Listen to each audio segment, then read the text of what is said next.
Welcome, Bulldog fans, to our Friday pregame talk. We're indoors, Steve, because we're just a bunch of softies. We don't like getting rained on a whole lot there. It is raining right now as we tape this, but the good news is the rain should be out sometime in the wee hours tomorrow morning, and the conditions tomorrow, maybe some grounds will still be damp. A little worried about the press parking lot, but the fans don't care about that.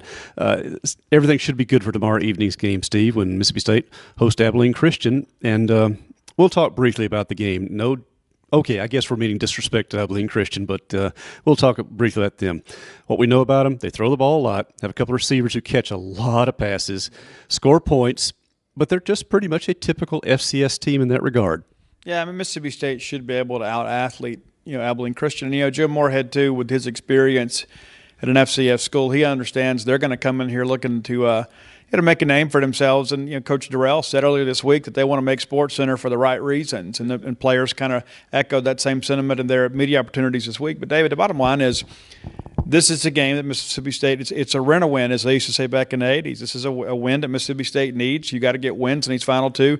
This is the first of two final steps towards bowl eligibility, and that second step has to come in pretty quick succession. Now, of course, we talk about these rental wins. You and I were both here for that Tulane game in the mid-2000s when after the victory, the Green Wave player on the ramp hollered out, "And thanks for the check." So these things can go wrong, but obviously State's going to win the game tomorrow. You and I both had talked, but what we want to see, besides a lot of stats, a clear idea of what you're doing in offense, maybe get some guys in there who haven't gotten a lot of snaps this year, keep everybody healthy. We just want to see a team that shows up wanting to play football. Yeah, David, I said on my show earlier today, I don't care who the opponent is. I'm ready to see Mississippi State beat up on somebody and get some confidence kind of going into the Egg Bowl, just as we had in the Arkansas game. That was a ball game. State fans about halfway through the first quarter could kind of sit back and put their feet up and say, hey, this is fun again. And State needs to have some fun, but as you mentioned, kind of get out of the game unscathed from a physical standpoint, because it's a pretty quick turnaround as we'll be doing this again just in a few days. Health-wise, we do expect Colin Hill should be ready for the game. Now, how much they use him is anybody's guess. We would hope not. Maybe a chance to get a few stats in there. But of course, Tommy Stevens should be full strength. You want to run him out there. I think Garrett Schrader now should be ready to go with his ankle issues from previous games. So you'd certainly by halftime like to have your number 2 quarterback out there getting a lot of snaps, because I think they'll both be needed in the Egg Bowl, not so much for injury reasons, but for package and other types of reasons out there.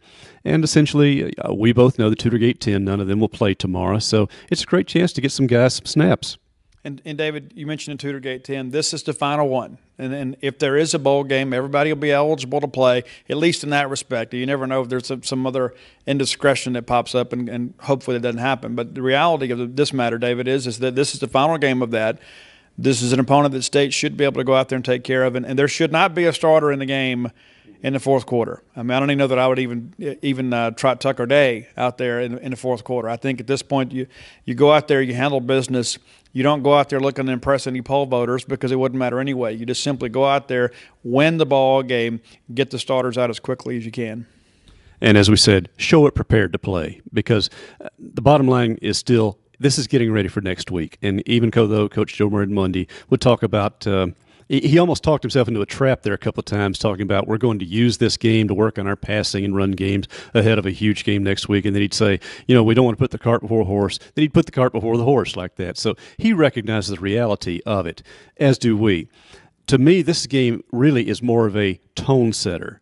As you say, have fun with it, but as I say, show up prepared like you want to play football, because to me, honestly, that will be the difference in the Egg Bowl. The team that wants to be there has the better chance of winning. And Ole Miss has the benefit of a bye week, and that's one thing to look at too with an open date.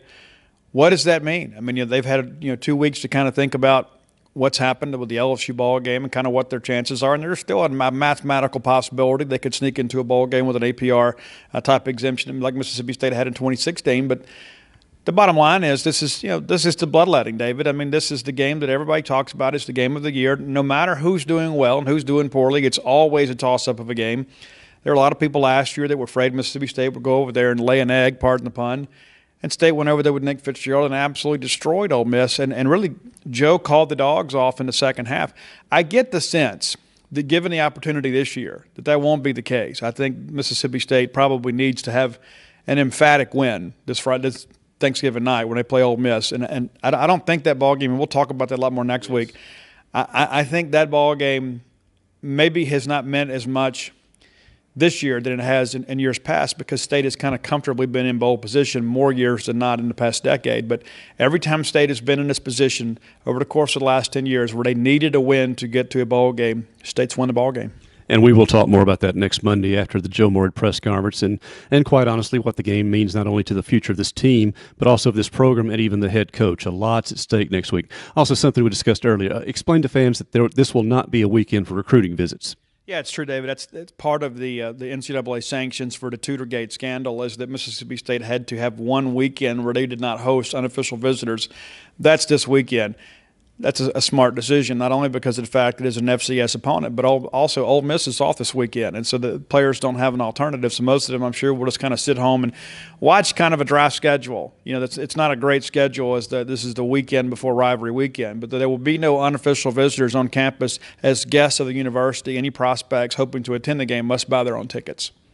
And also tomorrow's homecoming for the Bulldogs, but we don't expect a huge crowd with the late start 6:30, which was hand to State. Couldn't do much about it, and the weather conditions. But those who show up should have a chance to enjoy football for a change. That's certainly what we're hoping. If not, then we've got a whole other issue going into next week. All right, well, we've got a little time here. Let's hit some other things. We have some baseball news. Yes, it's always baseball season at Mississippi State. You have a little bit of news. You're going to be talking to Coach Chris Lemonis, in fact, about this and some other items shortly. Yeah, well, actually, I spoke to Coach Monis yesterday, and you know, he's very, very giving of his time, David, as you know, and always eager to talk baseball, and very accommodating for the media. And last year, I had the same conversation with him. A lot more comfortable this year for both of us. But I'm more convinced now than ever that Chris Lemonis was the right guy for this job. And I know when he was first hired, there were some people that were like, well, you know, who is Chris Lemonis? And in Indiana, they don't play baseball in the Big Ten, do they? And so he's come down here and did a good job in year one, but his vision for this program is very inspiring. And he mentioned multiple times that we're very, very close to winning a national championship here at Mississippi State. And that's music to the Bulldog ears. And so we'll have that up next week. But it's always good to talk baseball because, David, that's the one thing, no matter what's going on in our lives at Mississippi State, we kind of poke our chest out a little bit. It's college baseball. And, of course, looking out the window right now, we can see Polk Mint Stadium, which not too many months from now will be back busy again. I understand there'll be a departure from the roster for spring already. Yeah, Hayden Jones, catcher, is already entered the transfer portal, and that's when you recruit at the level Mississippi State does, you know, you never take a year off. You're always looking for the best players, and it appears that Hayden Jones is elected to kind of move on and looking for some greener pastures. We appreciate his contributions to Mississippi State baseball. And, you know, it's one of those things, too, David, and you know from all your years of covering Mississippi State baseball, there really are no former players. There are no former Diamond Dogs. They're just guys that wore the uniform, but they always have made a contribution, and we're always appreciative of their contributions to Mississippi State. Also going on, as we tape this, the Bulldogs are getting ready to play Villanova in Conway, South Carolina at the tournament up there, and obviously, the State would be an underdog in that game, but their dominating victory yesterday against Tulane, just 5-0 going into this game today. Bulldog basketball, we talk about having fun. They're a fun team to watch again, and they're not even full strength. So now you think, once you get Nick Weatherspoon back, Ben Howland has a club that can really get some things done. Yeah, and just 5 more games for Nick Weatherspoon. He's already served 5 games this year. He had the situation last year. Just 5 games left. We expect him to make his 2019 debut. Season debut in Jackson against New Mexico State. That'll be how convenient is that? Perfect. December 22nd. I thought about the same thing, and then you only have a handful of non-conference games before we close for Christmas break. But yeah, he's back, and you mentioned, David, this is a fun team to watch. And to be fair, some of the Ben Howland teams have been more blue collar, just kind of grind it out, play good defense, and low scoring. This is a team that's very athletic and long, and they get out and run.